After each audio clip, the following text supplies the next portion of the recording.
আসসালামু আলাইকুম, কিরাম আছেন সবাই? আশা করি ভালোই আছেন। খিচুড়ি দিয়ে টকটক জলপাইয়ের আচার খাওয়ার স্বাদই আলাদা। এখন অফ সিজন, মুই এই জলপাইগুলো সিজনের সময় কিনে রাখছিলাম, কিনে ডিপের মধ্যে রাখছিলাম।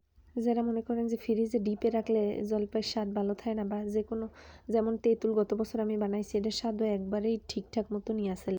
1 বছরের জলপাই আর 1 বছর ফ্রিজে রেখেও খাওয়া যায়, স্বাদ ঠিকঠাকই থাকে, কেউ ধরতেই পারবে না যে এটা ফ্রিজের মধ্যে আসলে বা ডিপের মধ্যে আসলে। মুই কাঁচা তেঁতুল ছিললা ডিপে রেখে হেয়ে দিয়েও আচার বানাইছি, স্বাদ টেক্সচার খুব ভালোই ছিল। পুরান একটা কড়াই লইছি, কারণ আচার বানাইতে গেলে কড়াইতে দাগ পড়ে যাবে এই লেগে। এরপরে জলপাই সেদ্ধ করে ম্যাশ করে লইছি, পাঁচফোড়ন ভালো করে টাইলে গুঁড়ো করে লইছি। সরিষার তেলের মধ্যে গোটা পাঁচফোড়ন দিয়া লাইটে সেরে এরপরে ম্যাশ করা জলপাই এর মধ্যে দিয়ে দিছি। এরপরে একটু লাইটে সেরে এর মধ্যে চিনি দিছি। যখন হালকা ব্রাউনিশ হয়ে গেছে এর মধ্যে পাঁচফোড়ন গুঁড়া, শুকনো মরিচ গুঁড়া এর মধ্যে দিয়ে দিছি। এরপরে সবার শেষে সিরকা দিয়ে দিছি। মুই চিনি কম খাই, লেগে চিনি কমই দিছি, কারণ মোর দ্বারে চিনি কমই ভালো লাগে, আচার একটু টকটকই ভালো লাগে। আপনারা কেডা কিরমের করে আচার খান? চিনি বেশি দেন না কম দেন? কমেন্টে জানাইন। সবশেষে নামাইলাম, এই হয়ে গেল মোর আচার।